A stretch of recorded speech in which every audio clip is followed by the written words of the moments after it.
Dimanche 16 janvier 1977, 7h-16, un avion DC-7 se pose à l'improviste sur le tarmac de l'aéroport de Kadiaoum à Cotonou, en République populaire du Bénin. Bénin ou Dahomey, l'étiquette n'y change rien. 7h du matin, de l'avion au moteur encore vomissant débarquent êtres humains et caisses mystérieuses. Des caisses dont le contenu sera découvert après, un armement de fort calibre et des documents fort calibrés. Les humains, ce sont des Africains et Européens, mercenaires armés jusqu'aux dents, musclés jusqu'aux gencives, drogués jusqu'aux mâchoires. Les premiers coups de feu retentissent, branle-bas de combat. L'opération Crevette vient ainsi d'amorcer sa phase très pratique. Intention du commandant Force Oméga. Concentrer tous ses moyens sur la capitale Cotonou. Mission. Éliminer le régime actuel. Mettre en place l'équipe nouvelle issue du Front de libération et de réhabilitation du Dahomey. Chef de l'opération, Gilbert Bourgeot, Henri Thomas, Saïd Mustapha Madjou, Moganga, une seule et même personne se cache derrière ces noms. Robert Denard, dit Bob. Un mercenaire français, impliqué dans de nombreux coups d'État en Afrique, souvent au service de la France post-coloniale. La guerre, c'est la guerre. Si tu tues pas, t'es mort. Ce célèbre baroudeur lance son commando de mercenaires sur les points névralgiques du pouvoir en place. Le camp militaire Guézo, situé en pleine ville, le palais de la Marina, résidence présidentielle, et la télévision nationale, au siège collé à la nouvelle maison de la radiodiffusion. Mais l'ancienne maison était toujours opérationnelle. Nous avons été attaqués au petit matin. Nous avions décidé de faire travailler notre ancienne maison de la radiodiffusion. Et quand la voix du président Telko a tonné, oser lutter, oser vaincre l'impérialisme, eh bien ça a été la débandade générale. Il nous parle sur d'où est partie la voix.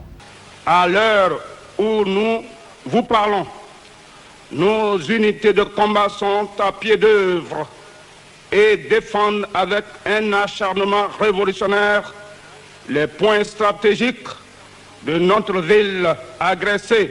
Premier facteur d'échec de l'attaque, l'appel vibrant lancé à la voix de la Révolution par le grand camarade de lutte, le lieutenant-colonel Mathieu Kérékou, président de la République, chef de l'État, chef du GMR, gouvernement militaire révolutionnaire, qui a poussé à la riposte populaire. Deuxième vecteur de chute pour l'assaut, les civils armés de coupe-coupe, de machettes, de roues, de haches ou de pioches, sortis de leur maison pour tenir tête aux envahisseurs. Troisième tracteur de défaite des assaillants.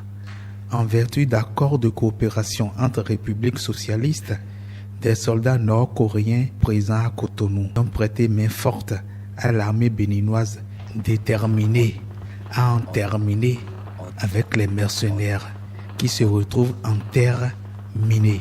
Près de 3 heures de combat, 10 heures, Bob Denard lance un repli stratégique vers l'aéroport. Stratégie radieuse pour ses premiers soldats qui sautent dans l'avion aux hélices encore vomissantes. Mais stratégie hideuse pour une dizaine de mercenaires blessés, abandonnés à leur sort. Le seul assaillant survivant, c'est lui, le Guinéen Ba Alpha Oumaro. Lorsque l'avion est parti, je suis allé me camoufler dans un buisson et j'avais sur moi mon fusil et des chargeurs et c'est là que je suis allé. Lorsque les hommes sont arrivés, j'ai levé tranquillement les bras et je me suis constitué prisonnier. Ils sont au nombre de 7. Ces Béninois victimes de l'agression temporaire. La place érigée en leur mémoire est baptisée Place des Martyrs, puis rebaptisée Place du Souvenir. L'état-major de l'armée béninoise est réuni au grand complet pour cette cérémonie d'hommage aux martyrs du 16 janvier. Aujourd'hui, 16 janvier 2026, nous avons une pensée pour tous ces martyrs qui sont tombés au nom de la République, au nom du Bénin. Le 16 janvier, nous l'avons retenu pour rendre hommage à nos frères d'armes qui sont tombés au cours des diverses missions dans lesquelles ils sont engagés. Nous avons des frères d'armes qui tombent sur le front Mirador aujourd'hui. L'année 2025 a été une année difficile pour les forces armées béninoises, avec les 2 attaques au point triple qui nous ont coûté énormément de personnel. Nous avons une pensée pour tous ces soldats qui sont tombés, pour leurs familles, et nous sommes persuadés et nous allons tout faire pour que cela ne se répète plus.